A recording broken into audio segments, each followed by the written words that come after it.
Welcome, everybody. Thank you for joining this Monday morning. We've got Burton with us from PropStream. We're going to be talking about finding people that want to sell, possibly even buy in fall and winter, because I know it gets a little bit slower in parts of the United States, even though I think it's going to pick up a little bit more than usual rates because of everything that's happening. Mortgage rates specifically may come down even more. I haven't checked this morning though. But before we get there, everybody let us know what city, what state, what country you're from. And Burton and I are thinking we start a podcast for PropStream. That's what I was going to ask you, man. Should we do that? That'd be kind of fun. That'll be fun. I mean, don't get me wrong. I could talk for hours when it comes to real estate data and how I view things, man. I've even talked about maybe writing something about it. And but yeah, that's like again, I love data. I love how it impacts not just the lives of the viewers that are watching, but the lives that you guys are using the data for, right? The buyers and sellers. So um my soul is filled when I talk or show people how to utilize data. Yeah, you could tell, man. You do such a great job in helping us. So, what's up, Roger? How's Seattle today, man? Let us know. All right, Burton, where do you want to start when we're thinking, let's get to where you think we should go as far as sellers? Let's start with sellers being ready or closer to being ready. And how do we find them through PropStream? Absolutely. So the first approach I would and think about, and it's exactly what you just leaned on, right? Thinking about these variables that are happening outside of the normal realm. Like you mentioned, interest rates are possibly going to drop, and let's start there. Um, Not a lot of people know that PropStream has a mortgage filter in our search or in our search filters. So to your point, and I have to emphasize this a lot, you and I, Tristan, and all the viewers here, we're real estate professionals. We know what is going on in real estate. So just like you just mentioned, there's a possible rate reduction that's happening. I can assure you there's millions of Americans that don't even know that's going to happen. So let's True. utilize that in our advantage to educate these homeowners in any market that you're in. So someone said Boston Burbs. I don't even know where that's at. So let's go ahead and search that. Is it just Boston Burbs? Yeah, like the suburbs of Oh, Boston. just Boston in general. Okay, sorry, Yeah. I'm not familiar with the East Coast, but we do have East Coast data because we are nationwide. But here, Yeah. for example, we have 48,000 addresses. But the cool thing is, I don't need to choose any of these categories. Typically, a user will go in a market and pull a high equity list, pull a vacant list, a lien list, which is amazing and it works. But what you mentioned, Tristan, is just kind of thinking outside of the box. So you mentioned there's a possible rate reduction, and I argue that there's a lot of these homeowners here that don't even know that's going to happen. So True. here's how I can utilize that. Let's go in Boston. Let's look for maybe a residential property, and you can Oh, do duplexes. Burton, Kimberly, Yes. Kimberly is saying check Littleton, Acton, or Westford, Let's Massachusetts. do that. And then Littleton, K Acton, Marie is saying Westford. your audio is a little bit is coming in and out a little bit. I can hear it too. All right. Can you hear me better now? Is this a little bit Wow, stronger? much better. There we go. Okay. Thank you guys for that. So, okay, so we're in Littleton, and what I'm looking at right now is just anything residential, and we can isolate it to single family or multiple options. So, make sure you select exactly what you need. So, let's do how about single family and any multifamily 2 to 4 units, let's say. All right, so we've narrowed down the property type we're looking for, but now we got to create that situation that Tristan just mentioned. And so, what I'm going to do is I'm going to look for a certain owner, an individual who's probably been in this house for many years. So let's do maybe 5 or 10 years. But here's the I'm going to educate them and possibly turn them into a potential seller and help them going forward. And that's what I was mentioning using our mortgage filter rate. So I can God, go in here and say, hey, I'm looking for this homeowner who has owned this property for about 10 years or more. And let's say the rates are going to drop. Let's say they drop to 5%. Well, I can assure you, talking to someone at a 2, 3%, they're not going to give any 2 cents about that 5 cent or that 5%. true. So Some things I hear quite often is nobody wants to sell because they're at 2 to 3%. Jump to the other side of the fence. In this case, show me everyone in Littleton that is a single family property, 2 to 4 units, individually owned for 10 years, but the interest rate on that property is above what it's going to drop. So maybe 8% or higher in this case. And we're down to 5 properties in this city. And then you mentioned 3 other cities, right? So that's 5 leads there. Our job is to now create our marketing and see who one of them wants to maybe sell their property, get a fixed rate, and essentially tap into the equity. We see here $500,000 in equity. But there's Can Acton. you So zoom let's go into ahead that? and yeah, we can definitely zoom into that. So Yeah. And then as you're doing that, quick question, everyone. How is Burton's audio? can Just you to make guys hear sure we're me? all Is it we can hear you. I just think it comes in and out, but I just want to make sure it's not just me. So let me know in the it could comments. potentially be me. I do see my screen flickering a little bit. So it could be that thing that we were talking about earlier. Oh, Just Amazon Web wanting to- Services Yeah, screwing it's with everything. going in and out here. Let me see if I can adjust it to my headphones here. Let's see this. All right, give us a few seconds, but Kimberly and How about now? Is this a little bit better if I use my direct headphones? well, it sounds. Hold on, keep talking. Show us some stuff. So as you can see here, I'm in the property Yep, details. The it's property bet is it's better because it doesn't go in and out. It sounds a okay. little bit not as clear, but I love this better. Go. Okay, so perfect. So here we have a property that, again, I filtered for. It's been owned for 35 years, has an 8% adjustable rate on it from 2007, but this property has a lot of equity. Now, this property is also built in 1910. So if this owner wants to maintain the property's value, what do we got to do? Maintain the condition of the property. And that might be the case. Right? When I reach out to this homeowner, they might say, not interested in selling.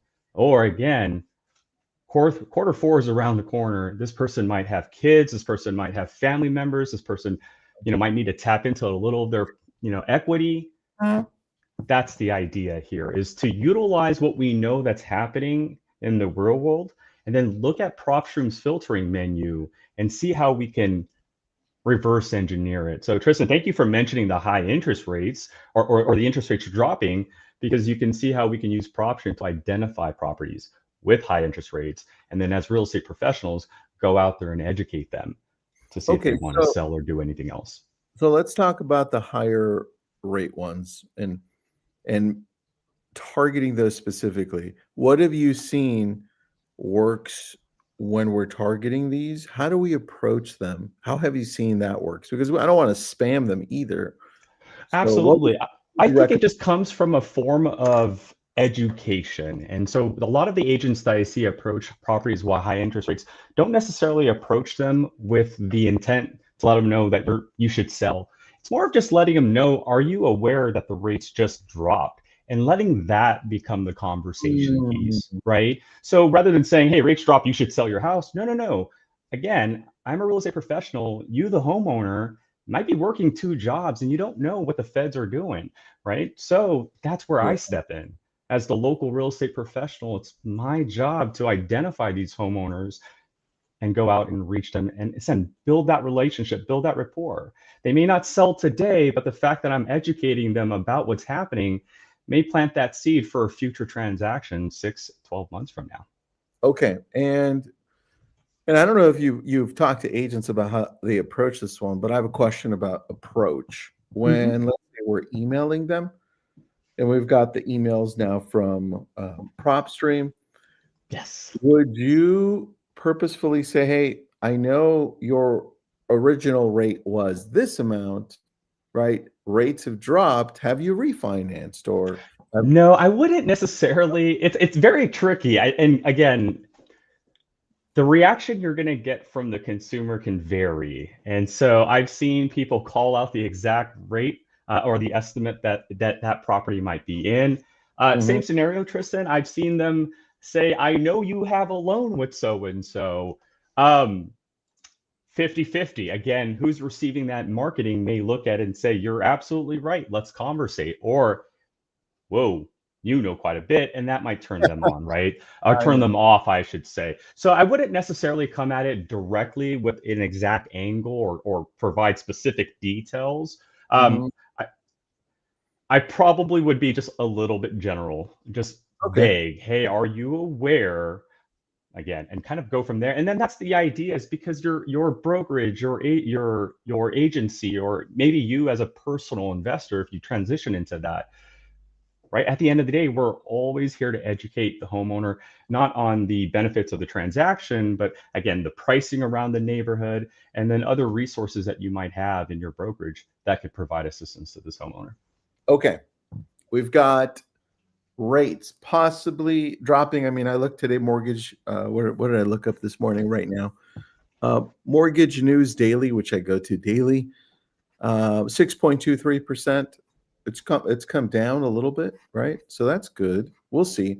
Now, second thing, if I'm looking to get more possible sellers, and I know that a lot of people were making moves 2021, 2022, and they were making moves because now they got a second home, right?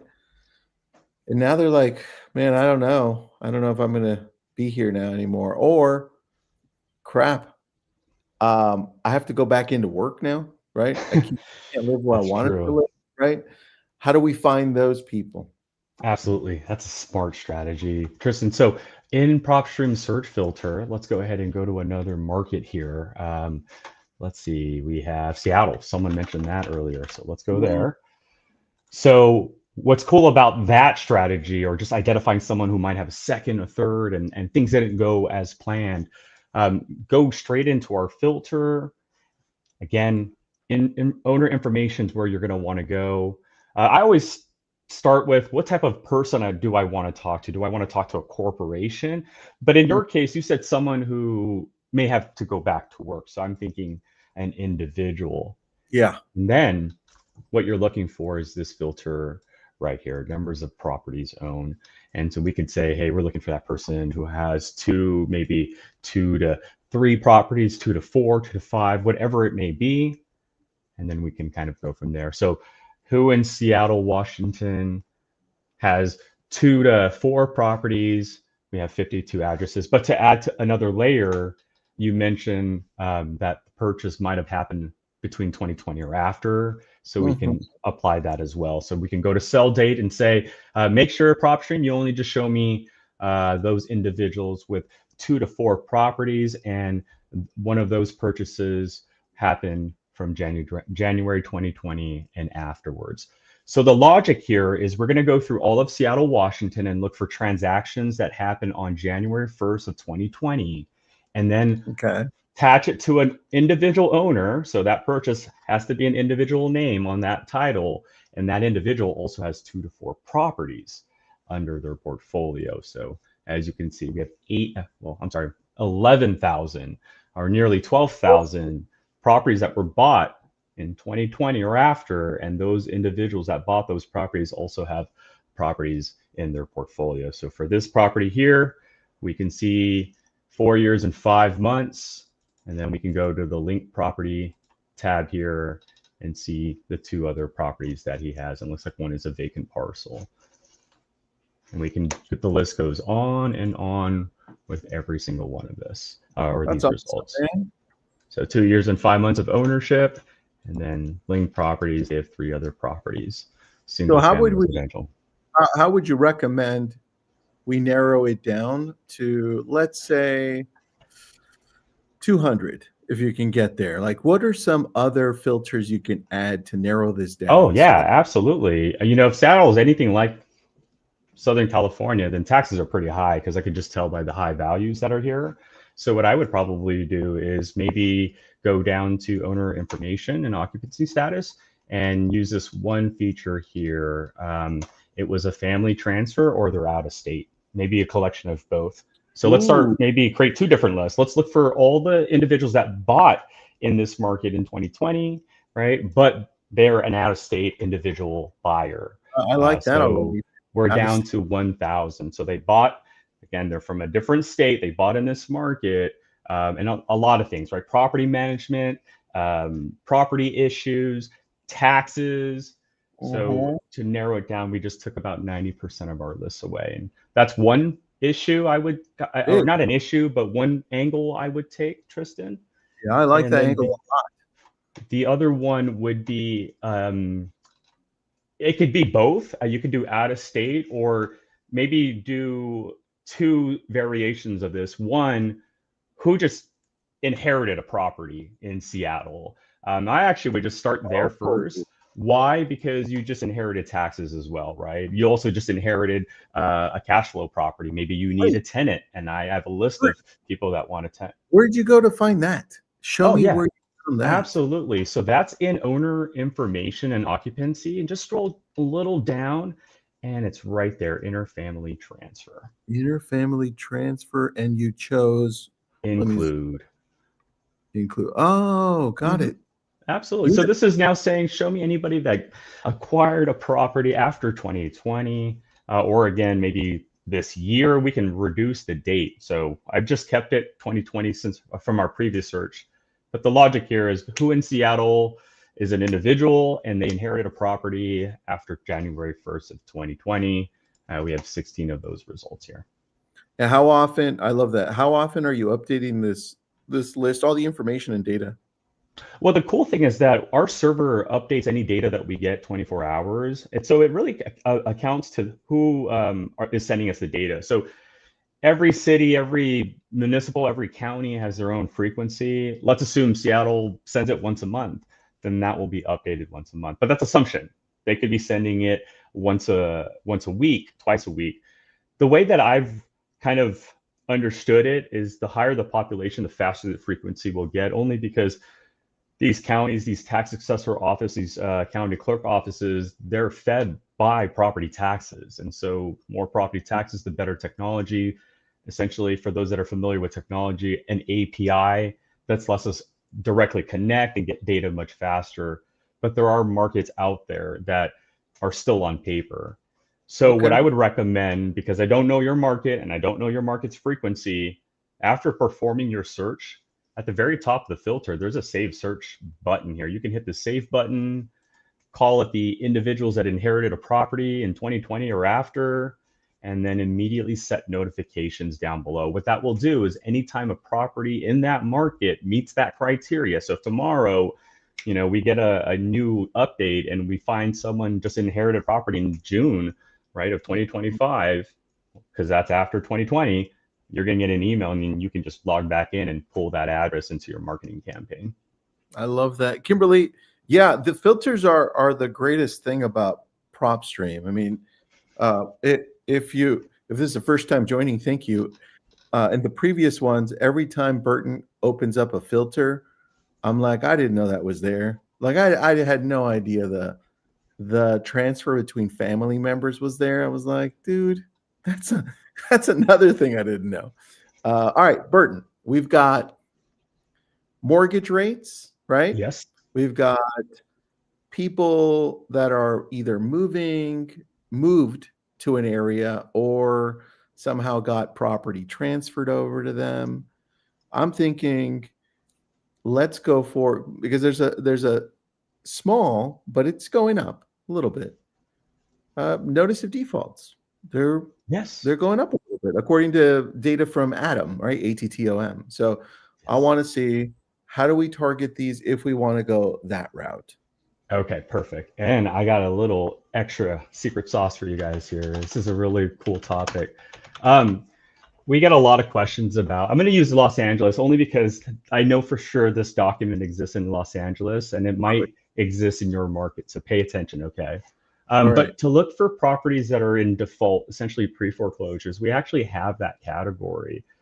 In our filter menu here at the top, go to lead lists and you can see the pre-foreclosure categories here. So just go ahead and select that. They're your pre-foreclosures. But a lot of people don't know that we actually put all of our pre-foreclosures together. So when you click on this pre-foreclosure box, it houses, depending on your state, notices of default, notices of trustees, notices of les pendants, and a fourth document that you probably don't know about. Now, to find all those documents, you're going to go in our filter, and we actually have a pre-foreclosure bank-owned section here. And if you hit include, it will allow you to select the different types of pre-foreclosure. So here's how I've learned the differences between the different pre-foreclosures, okay? Okay, shoot.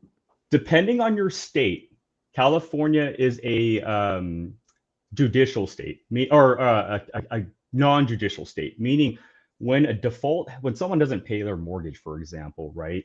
It doesn't need to go to court. That lender can send that notification to the county. The county will process it.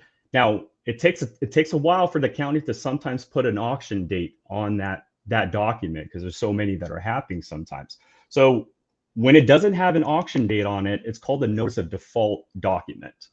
So this person hasn't paid their mortgage. The lender is sending a notice of default to the county because it's a non-judicial state. For the judicial states, it goes to the court instead, and that's called a notice of les pendants. What's the similarity between the two? They don't have an auction date yet. So if you're like, hey, I don't want a property without an auction date yet, and I'm in this state or that state, right? Don't know if it's judicial or not. This is your category. All right, you're filling up to the challenge. You do want the properties that go to the next stage. Those are properties that go from default or les pendants, and then they finally get that auction date. That's called a notice of trustee sale. And so you can select on auction here, and you'll see all those documents. So it's going to narrow it down here. We have 777. So out of those 3,204 pre-foreclosure documents, some without an auction date, some with, there are 777 of them with an actual auction date. And you can see the auction dates and so forth here, okay? Fourth and final document. The reason not too many people know about this, Tristan, because it's technically not a pre-foreclosure, but I have a friend out here who markets to them, again, as a form of educating them on maybe not going back into that behavior. And that fourth document is actually, again, not a pre-foreclosure. So you have to deselect this option. We're going to go ahead and deselect pre-foreclosure. And that fourth option, I'm going to go ahead and include, it's default releases right here. What these are notices of rescissions. It's a document that says this property was in pre-foreclosure and no longer in pre-foreclosure. So I want to emphasize really quick, they're not in pre-foreclosure, but what this is showing you, my way of thinking, it's a signal flare. It's saying this person was in pre-foreclosure. And sometimes when you go into those properties and you go into the document or the pre-foreclosure history, you can see a pattern. So this person was in pre-foreclosure in 2024 and they just got out of it this year. Thankfully, they haven't been in it again. But here's I never even knew about this. Yeah, again, not every county has these documents, but what you'll see sometimes, and I'm trying to find this a is pattern. It's a great leading indicator, man. Even if like 50% aren't, maybe, closer to 20% are thinking of moving because they're struggling. They barely caught. So it makes sense. And the cool thing is, I'm trying to find one here, but every now and then we'll find someone. There it is. You see what we just found? Someone who's in this repeated behavior of going in and out of pre-foreclosure, in and out of pre-foreclosure, right? 2017 in pre-foreclosure, 2022 or 2017 in it, and then 2 months later out of it. 2022 in it, a year later out of it, and then. So again, thankfully, the individual is. Burton, so let's say we do go with this one, right? Because I love this filter right here. And what was it? What was the name of it officially? It's in our filter. It's called the default releases, but the actual document name is notices of rescissions. But it's found in our pre-foreclosure and bank-owned area. You're going to select include, and then select default releases. And again, I just have to emphasize, guys, these are not pre-foreclosure properties. These were properties that were in pre-foreclosure, and they could have been in pre-foreclosure last month or 2 months ago. So these homeowners have gotten the ability to get out of it. But from my experience, sometimes they're borrowing money to get out of that scenario. So Okay, it good. could be, That's again, just kicking that can further down the road. And that's where you come in. You come in to finally pick up that can and say, nope, I'm here to help you with the situation, right? can we narrow this filter down on top of what you just chose and say, well, who's got a certain amount of equity from Yes, these? absolutely. Value and equity is where you would do that. And you can actually put an actual dollar amount, or because values could be, you know, in the millions or sometimes $500,000, we could just be general and say anybody that has at least 50% or more in equity. Yeah, let's go with And that. then there we go. We have these properties right here. So we're down to about 100. Oh, I think I just killed my search here. Hold on one second. Let me run that search again. There we go. So Los Angeles County, we're looking for pre-foreclosures that are default releases. And then let's go ahead and apply that 50% in equity. And Excellent. Let's see here how we go. We drop it down to wow. 2.6. Oh, it's still going. So Oh, it's still going. That's because Amazon's struggling. It's not your fault. Yeah. So out of those properties, 2658 of them have more than 50% in equity. And then That's again, crazy. That's way more than I thought. I thought that number was going to drop to less than 50%. and then as you can see, history has a tendency of repeating itself. And as real estate professionals, guess what? You can prevent that from continuing. And that's really what I'm just saying. Like, again, we want to emphasize that these are not in pre-foreclosure, but sometimes you can see that there's baggage there's a lot going on with some of these homeowners. And so thankfully they're not in pre-foreclosure anymore, but who's to say it happens again? And sometimes you can see that that is the case. And so maybe you might be able to prevent that from happening. Bert, you got me thinking. I'm excited about this one specifically. I didn't even know this existed. So take me a little further in, because first of all, everybody check out the 7-day trial, scan that. I've got some questions for Burton. This is amazing. I have PropStream. I use it. All right, Burton, a question on this. If I'm going to now take this to make this continuous for my business. So number one, I'm going to create a filter for it. I'm going to create a folder for it so it's saved, right? Yep. Every day, anything new that pops up, it adds to it, right? How do I do that really quick? Oh, so that's using our lead automator feature, and that's awesome. So you're going to want to check off all the properties like I'm doing right now. Excuse me, Kristen. And then go to actions, and let's go ahead and save that. So we'll call this the LANOR, notices of rescissions, right? Those are new. And then with 50% equity. So we'll hit save. Okay. Doing that, we'll send it over to our My Properties area. So we're just going to wait for our server to confirm the save. It's not your fault. Amazon sucks today. It's knocked off. Like you know why? It's because all the power going to AI. Right. So. Well, listen, as it's okay, so you've made this list. Now every morning I can check it or have my admin check it and then continue the process of mailing to them. What type of information do we get for these people? Emails, addresses? Yeah, so if you want, normally once you save a list, you'll get the core information, which is the property details, the mortgage information, the lien history, the bankruptcy, anything attached to it, including the mailing address. What you're not going to get right off the bat is the contact information. If you want contact information, and we're talking about mobile numbers, landlines, and emails, process it through our skip tracing. So depending on your package, it's either 12 cents if you're on the essential plan, or if you're on the pro plan, which is the next plan above, it's actually free. And that pro plan gives you 50,000 addresses. So do the math. That's about $6,000 in savings if you do that. So right now, we just saved our lists, and I'm in My Properties, and this is where we can find our LA notices of rescissions with 50% in equity we just saved. And thank you for bringing up that that question, Tristan, because with that pro plan that I'm talking about, not only do you get that free skip tracing, but you get this feature called Automate Lists. And what that feature allows you to do is once you build a list, it allows PropStream to essentially move any properties that match. So when new properties that match your exact search criteria, we can automatically move it into this list for you, or create another list. So while you're working on this list this month, next month, your list is already being created for you. Dude. Right. Here's another thing. And again, we've been in business since 2006. We also kept hearing that, hey, how do I remove this property from my list because it's no longer a lead of mine, or I don't want it, or the owner said get me off your list.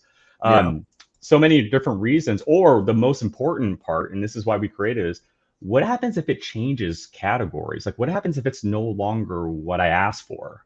Yeah. This second feature right here is property changes. So anytime a property changes from your exact search criteria, right? So again, there's going to be other reasons why you're going to manually remove a property, but what we're going to focus on is when it no longer matches your search criteria.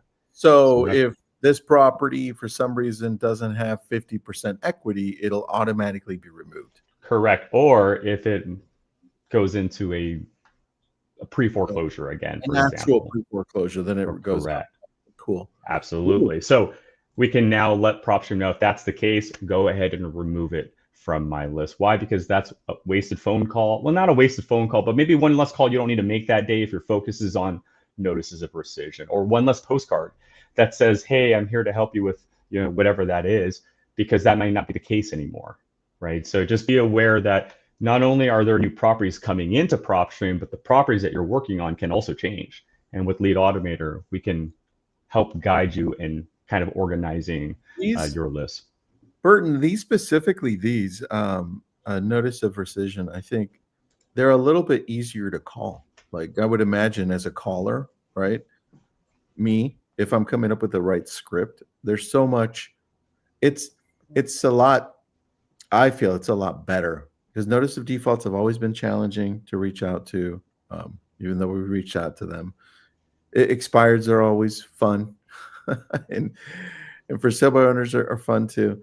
But this one, I think I've never, this is my first time looking at this or thinking about it. So that's awesome. I'm happy that I was able to spark a new idea. Yeah, thank you.